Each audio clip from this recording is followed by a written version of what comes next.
सुबह उठो, सोचो आज मुझे 3 घंटा पढ़ना है, बस। तो जब तुमने 3 घंटे का गोल बनाया और पढ़ गए 7 घंटा, कितना मजा आया उस दिन। जब तुम, अगर यहाँ कुछ लोग बाहर के होंगे, तो जब तुम अपने घर जाते होगे छुट्टी में, तो ये किताब लेके जाता होगा, घर चल रहे हैं और टाइम वेस्ट नहीं करेंगे, पढ़ेंगे बैठ के। और जब तुम घर पहुंचते हो तो तुमसे क्या कहता है कि यार कानपुर में तो पढ़ ही रहे हो। पता लगा जितनी किताब लेके गए थे बिना खुले सब वापस आई है। डिसिप्लिन एक ऐसी चीज है जो कष्ट से ही आती है। जैसे बैठ के मत पढ़ो, मैंने ये डाइस ले रखी थी, मैं इस पे पढ़ता था। इस पे नजर रखने के लिए एक डायरी बगल में रखनी है, और उस डायरी को भगवान की तरह पूजा करो उसकी। तुम्हारा शेड्यूल नहीं टूटना चाहिए।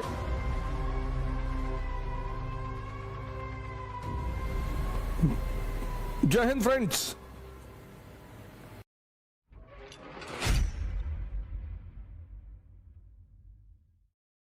डिसिप्लिन एक ऐसी चीज है जो कष्ट से ही आती है। जैसे बैठ के मत पढ़ो, मैंने ये डाइस ले रखी थी, मैं इस पे पढ़ता था। कम से कम 3 से 4 घंटे, 12 घंटे मत करना, वरना स्पाइनल प्रॉब्लम हो जाएगी। कुछ लोग क्या करते हैं ना, अत्त मचाना शुरू कर देते हैं।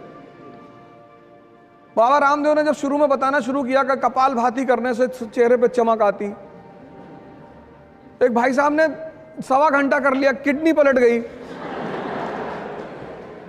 वो 2 महीने आईसीयू में रहे। किसी भी काम की शुरुआत धीरे धीरे करो। डिसिप्लिन कष्ट से आएगा। अपने आप को कष्ट दो और अपने ऊपर नजर रखो। एक शेड्यूल बनाओ, और शेड्यूल छोटा बनाओ। सुबह उठो, सोचो आज मुझे 3 घंटा पढ़ना है, बस 1 मिनट। अब 3 घंटे का शेड्यूल बनाओगे तो तुम्हारा मन बगावत करेगा, कहेगा नहीं नहीं 3 घंटे का नहीं, 10 घंटा। मन की आदत है बड़े बड़े प्लान बनवाना, करना कुछ नहीं। तुम अगर उसके नेचर को देखो, वो प्लान बनाने में कंजूसी कभी नहीं करता। यही तो उसका खेल है, कहेगा पूरा दिसंबर बैठ के पढ़ना है। जब तुम, अगर यहां कुछ लोग बाहर के होंगे, तो जब तुम अपने घर जाते होगे छुट्टी में, तो ये किताब लेके जाता होगा कि घर चल रहे हैं और टाइम वेस्ट नहीं करेंगे, पढ़ेंगे बैठ के। और जब तुम घर पहुंचते हो तो तुमसे क्या कहता है कि यार कानपुर में तो पढ़ ही रहे हो। पता लगा जितनी किताब लेके गए थे बिना खुले सब वापस आई है। अगर आज तुम्हें दौड़ने के लिए कहा जाए तो कितने किलोमीटर दौड़ जाओगी? 1। लेकिन क्या तुम्हारी क्षमता सिर्फ 1 किलोमीटर दौड़ने की है? नहीं, नहीं ना। अगर आज मैं तुमसे दौड़ने के लिए कहूं तो तुम सिर्फ 1 किलोमीटर दौड़ पाओगी, ऐसा तुम कह रही हो। लेकिन तुम्हारी क्षमता 50 किलोमीटर तक दौड़ने की है मिनिमम। बाकी तुम अब भद्रकाली का रूप ले लो और 100 किलोमीटर दौड़ जाओ। तो अब क्या करना है तुम्हें? अब सुनो क्या करना है। आज तुम 1 किलोमीटर दौड़ी, 10 दिन 1 किलोमीटर ही दौड़ो। 11वें दिन तुम उसे 2 कर दो। स्टेमिना डेवलप हुआ। ऐसे जीवन में भी करना है। छोटे छोटे वो बनाओ गोल। कहो 3 घंटा पढ़ेंगे, तो जब तुमने 3 घंटे का गोल बनाया और पढ़ गए 7 घंटा, कितना मजा आया उस दिन। जब भी तुम अपने टारगेट से बढ़कर काम करते हो, उत्साह बढ़ता है। और जब भी तुम अपने टारगेट से कम काम करते हो, उत्साह घटता है। तो जब तुम 10 घंटे का टारगेट बना के सिर्फ 3 घंटे पढ़ते हो और ये प्रक्रिया 2 महीने चलती है, तो तुम डिप्रेशन के शिकार धीरे धीरे होने लगते हो। इसलिए कम टारगेट बनाओ और ज्यादा आउटपुट निकालो और कष्ट दो अपने आप को। वही मैंने तप शब्द का इस्तेमाल किया, क्योंकि वो तुम्हारी अचीवमेंट होगी, कोई कर नहीं पाएगा। इस पे नजर रखने के लिए एक डायरी बगल में रखनी है। ये सब चीजें मैंने अभी कहा ना कि कुछ लोग क्या करते हैं, पहले दिन सारी ताकत झोंक देते हैं, ताव में कोई काम नहीं करना है। सीखने में टाइम लगता है, चाहे वो साइकिल चलाना सीखना हो और चाहे पढ़ना सीखना हो। उस टाइम तुम्हें देना ही पड़ेगा। साइकिल चला लेती हो? पहले दिन चलाने लगी थी? नहीं। जब तुम सीख जाओगी, अब तुम सीख गई तो हाथ छोड़ के भी साइकिल चला रही हो। एक डायरी अपने पास रखो, उसमें अपना नाम लिख के अपना डेवलपमेंट ग्राफ बनाओ और उस डायरी को भगवान की तरह पूजा करो उसकी। तुम्हारा शेड्यूल नहीं टूटना चाहिए। जैसे आज तुम्हें मूवी देखने जाना है तो तुम जाओ, लेकिन कल अगर तुम्हारा मूवी का शेड्यूल नहीं है तो भगवान भी अगर उतर के तुमसे कहे मूवी देखना जाना है तो तुम्हें नहीं जाना है। इसलिए बचपन में स्कूल में हमें एक बड़ी प्यारी चीज मिली थी, डायरी। डायरी मतलब डिसिप्लिन। तो ये काम करो, डायरी बनाओ और अपनी स्टेमिना को अपने हिसाब से आगे बढ़ाते चली जाओ। सर मेरा नाम रक्षित सिंह है। मेरे दो क्वेश्चन है सर आपसे।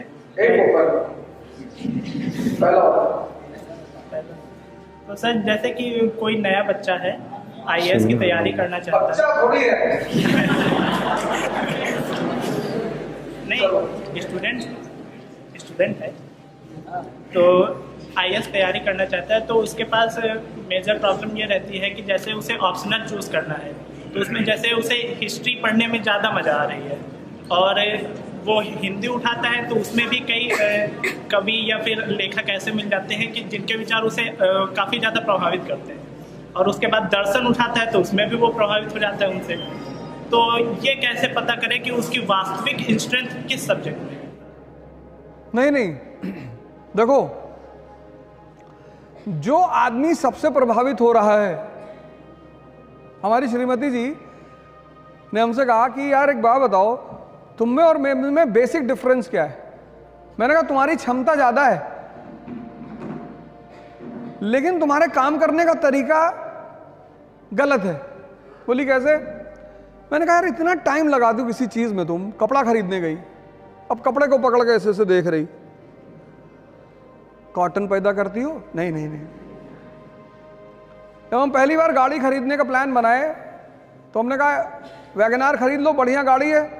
तो उनसे किसी उनकी दोस्त ने कह दिया कि यार वैगनार, मारुति मिडिल क्लास।